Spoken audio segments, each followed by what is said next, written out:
የኢራን ጦር ኃይል ወደ ጦርነቱ ለመመለስ ኃይሉን እያሰባሰበ መሆኑ ተሰምቷል። እስራኤልም በበኩሏ በጦርነቱ ለመቀጠል መሰናዳቷን የሀገሪቱ ጠቅላይ ሚኒስትር አስታውቀዋል። በኢራን የመንፈሳዊ መሪ ወታደራዊ አማካሪ ደግሞ አሜሪካ በሆርሙዝ የውሃ ወሽመጥ የያዘችውን አቋም የማትቀይር ከሆነ ሲሉ በዚህ ያሉትን የአሜሪካን መርከቦች በሙሉ እየመቱ ከባህሩ የውሃ ከርስ እንደሚያዘቅጧቸው ዝተዋል።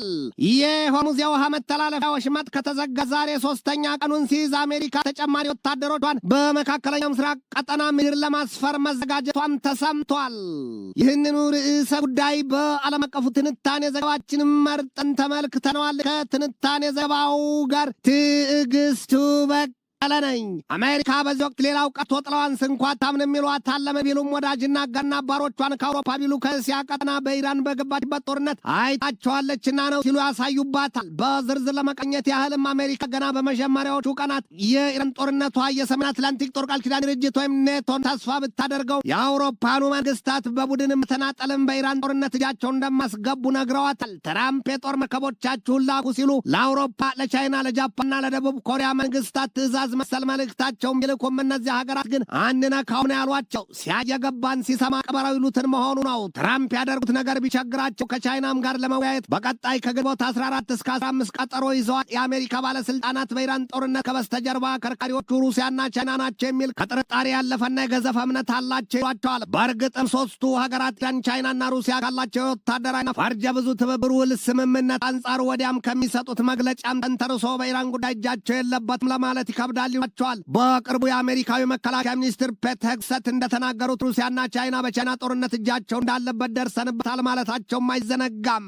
ትናንት አመሻሹን በወጣ መረጃ ግን የቻይናው ፕሬዚደንት ሺ ጂንፒንግ ሀገራቸው ኢራን የጦር መሳሪያ ድጋፍ አላደረገችም ሲሉ ለአሜሪካው ፕሬዚደንት ዶናልድ ትራምፕ አስረግጠው ነግረዋቸዋል ነው የተባለው። በመካከለኛው ምስራቅ ቀጠና አንድ ጊዜ የገነፈለው የጦርነት ሰደድ እሳት ብዙዎችን እያነካካና የዓለምን የኃይል ዘርፍ የምጣኔ ሀብትም ክፉኛ እያዳከመ ድርድር ቢባል ጦርነት በዘላቂነት ሊፈታው አልቻለም ነው የሚባለው። በዚሁ የመካከለኛው ምስራቅ ቀጠና ጦርነት ጉዳይ ቅድመ ትንበያቸውን ያስቀመጡ ቻይናዊው ፕሮፌሰር እነርሱ ኖስትራዳሙስ ይሏቸዋል። ታዲያም ትንቢተኛው ሰው ከዚህ ቀደም ሁለት ትንቢቶችን ተናግረው አንዱም ጠብ አላለም ሲል የዴይሊ ስታር ዘገባ ያትታል። እኒያ ሰው በዚሁ የትንቢት ስሌታቸውም ከ2.28 ሚሊዮን በላይ የዩቲዩብ ተከታዮች ያላቸው እንደሆነ ሲገለጥ ከዚህ ቀደም ከተነበያቸውና ከተፈጸሙት መካከልም የአሜሪካው ፕሬዚደንት ዶናልድ ትራምፕ የ2024ቱን ፕሬዚደንታዊ ምርጫ ያሸንፋሉ፣ እንዲሁም ትራምፕ ከኢራን ጋር ወደ ጦርነት ይገባሉ የሚሉት ሲሆኑ ሶስተኛውና ገና በሂደት ውስጥ ያለው ትንቢታቸው ደግሞ the United States will lose the war forever changing the global order የሚለው ነው። አሜሪካ በኢራን ጦርነት ድል አይቀናትም፣ ይብሱን ወደ ባሰ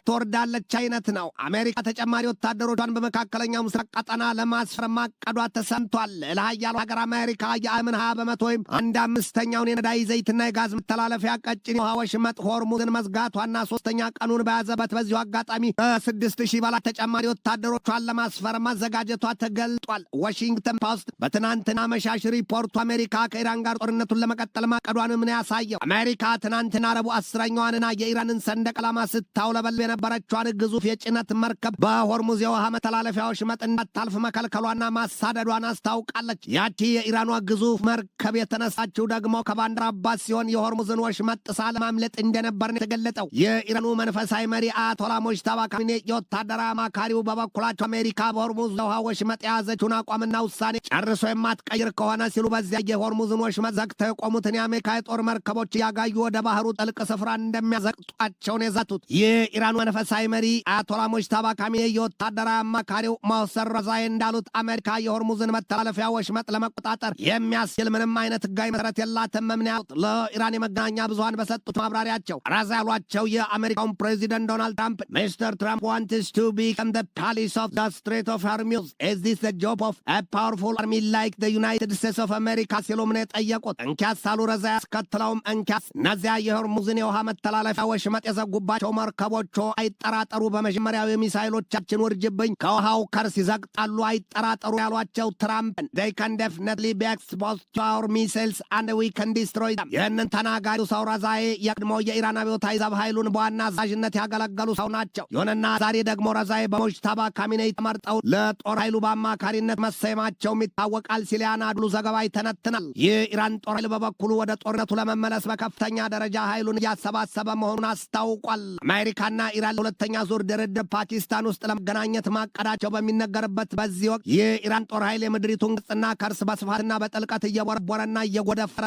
ሮኬቶችና የሚሳይል ላውንቸሮቹን መቅበሩ ተነግሯል። የኢራን ኃይሎች በጊዜያዊነት ለሁለት ሳምንታት የቆመውን ጦርነት ዳግም ለመጀመርና ወደ ጦርነቱ ለመመለስ ቁርጠኛነታቸውን አሳይተዋል ነው የሚባለው። ኢራን አንድ ጊዜ ሆነችውን ሆናለች፣ አጣችሁንም አታለች። አሜሪካ ግን በዚያ ጦርነት ለመቀጠል የምጣኔ ሀብቷና የውጭ ፖለቲካዋ እስከየት ያራምዳት ይሆን የሚለው ጉዳይ ጥያቄ ብቻ ነው። የኢራን ኃይሎች ከምድር ጥልቅ ስፍራ በተለያዩ አካባቢዎች የተቀበሩ መሳሪያዎቻቸውንም ሲያወጡ ታይተዋል ሲል ዘገባው ያትታል። የሳተላይት ምስሎች የገለጡትም አሜሪካና እስራኤል ክፉኛ ከደበደቧቸው የኢራን የሚሳይልና የኒውክሌር ማብሊያና ማከማቻ ተጠርጣሪ ስፍራዎች ግዙፍ መጠንና አይነት ያላቸው መሳሪያዎች ወዲያም ብርቱ አውዳሚ የአጭርና ረዥም ርቀት ተምዘግዛጊዎች ታይተዋል የተባለው ኢራን ያንን ያደረገችውና ያሳየችው ደግሞ አሜሪካ የሆርሙዝን ወሽመጥ ካዘጋች በኋላ ነው። ወሽመጡ ከተዘጋም ይኸው ዛሬ ሶስተኛ ቀኑን ይዟል። ኢራን የዚያን የሁለት ሳምንታት የተኩስ አቁም ስምምነት ለአውሮፓውያኑ አቆጣጠር ከሚያዝያ 8 እስከ ሚያዝያ 22ኛው ቀን የሚዘልቀውን የፈረመችውን ቢሆንም ሚሳይሎቿንና መቅሰፍተኛ መሳሪያዎቿን ከምስራቅ ወደ ምዕራብ አቅጣጫ ለማዛወሩ መሆኑን የሚያሳዩባት ህልቅ መሳፍርት የላቸው። ኢራን በብዛትና በአይነት የጦር መሳሪያዎቿን ቀብራባቸዋለች ከሚባልላቸው ስፍራዎች መካከል ደግሞ አንደኛው የቀድሞው የሀገሪቱ መንፈሳዊ መሪና የኢራን አብዮታዊ ዘብ ኃይል መስራቹና መሪው አያቶላ ሩሆላህ ኮሜኔይ የትውልድ ስፍራ ነው። አሜሪካን ብትሆን ታዲያ አስፈላጊ ከሆነ ጦርነቱን ዳግም ለመቀጠል መሰናዳቷን የተገለጠው ከአሜሪካ ጋር የጣምራ ጦርነት በኢራን ላይ የከፈተችዋ እስራኤል በሊባኖስ በያዘችው ጦርነት ከመጋቢት 2026 ወዲህ እንኳን ከ2000 በላይ ሊባኖሳውያን መግደሏ ይነገራል። የእስራኤሉ የደህንነት ተቋም ሞሳድ በበኩሉ ኢራን ያለውን መንግስት ለማስወገድ ማቀዱን በይፋ አስታውቋል። The intelligence mission will continue until the complete disappearance of the extremist government ነው ያለው የሞሳድ ዋና ኃላፊው ዴቪድ ባርኔ ይህንን ብሏል። የደህንነት ተቋም መስሪያ ቤታቸው በኢራን ያለውን መንግስት ጨርሶ ለማስወገድ ሁሉንም መንገድ እንደሚጠቀም ነው ያስታወቁት። ባርኔ ያሉ our mission is not complete, our commitment will only be fulfilled once this extremist regime is replaced. This regime which seeks our destruction must disappear from the world ነው ያሉት። ኢራን እስከዚያ ዘለቀ ስለትም የሚሰላላትና ስለትም የሚሳልላት መሆኑን ተረድታለች። እናም በዚህ ጦርነት ሁሉንም ከማድረግ አትመለስም የሚባለው ጉዳዩ ከራስ በላይ ንፋስ ይሉትን ነውና አፓ የዜና ምንጭ በበኩሉ ባሰራጨው የትናንት አመሻሽ ዘገባው የእስራኤሉ ጠቅላይ ሚኒስትር ቤንያሚን ኔታንያሁ ሀገራቸው ከኢራን ጋር ጦርነቱን ለመቀጠል መዘጋጀቷን አስታውቀዋል ነው ያለው። እስራኤል በህዝቦላ ላይ እስከ መጨረሻው ጦርነቱን ለማቆም አትፈልግም። ህዝቦላም በበኩሉ ከእስራኤል ጥቃት አድቦ ለመቀመጥ አስበው ገና በጥቃቱም ማጠናክሮ ሊቀጥል ተዘጋጅቶ ቆሟል ነው የሚባለው። ኢራን ደግሞ ህዝቦላ ከተነካ አፍንጭን ሲመቱት አይን ያለቅሳልናትና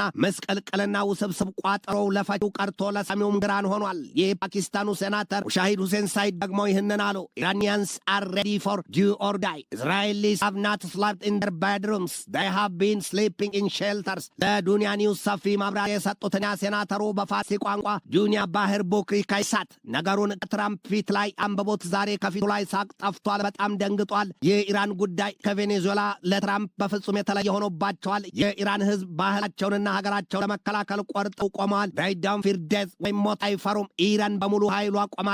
ትራምፕ በበኩሉ ለሰላም መማፀን ይዟል። በዚያ ላይ ትራምፕ በኔታንያሁ ተጣልፏልና የዚህ ጦርነት የማብቂያው ከቶም ከዚያ የመውጫው መንገድ ቀዳዳው ርቋል ነው ያሉት። የአሜሪካው ፕሬዚደንት ዶናልድ ትራምፕ በሰጡት ማብራሪያ ደግሞ ከቻይና ጋር ተስማምተው ጦርነቱን ለማብቃትና የሆርሙዝን የውሃ ወሽመጥ ለዘላለም ለማስከፈት መግባባታቸውን ገልጠዋል። ይሄ ደግሞ አንድ ምፋ ያለው አንድ እንጨት ያስራልን አሊያም የቸገረው ዱቄት ከፋስ ይጠጋልን ያስታውሱበታል። ትንታኔ ዘገባውን ስናዘጋጅ ባቢነት የኒሳ ፈቅን፣ ዴይሊ ስታርን፣ ሂንዱስታን ታይምስን፣ ኢንዲያ ቱዴይን፣ ዘ ታይምስ ኦፍ እስራኤልን፣ ዩኤንኤን፣ ቮይስ ኦፍ ኤምሬትስን፣ ሜምሪን፣ ዋሽንግተን ኤግዛማይነርን፣ ጄሩዛሌም ፖስትን፣ ሚረርን፣ ዋሽንግተን ፖስትና ኒውዮርክ ፖስትን ተጠቅመናል።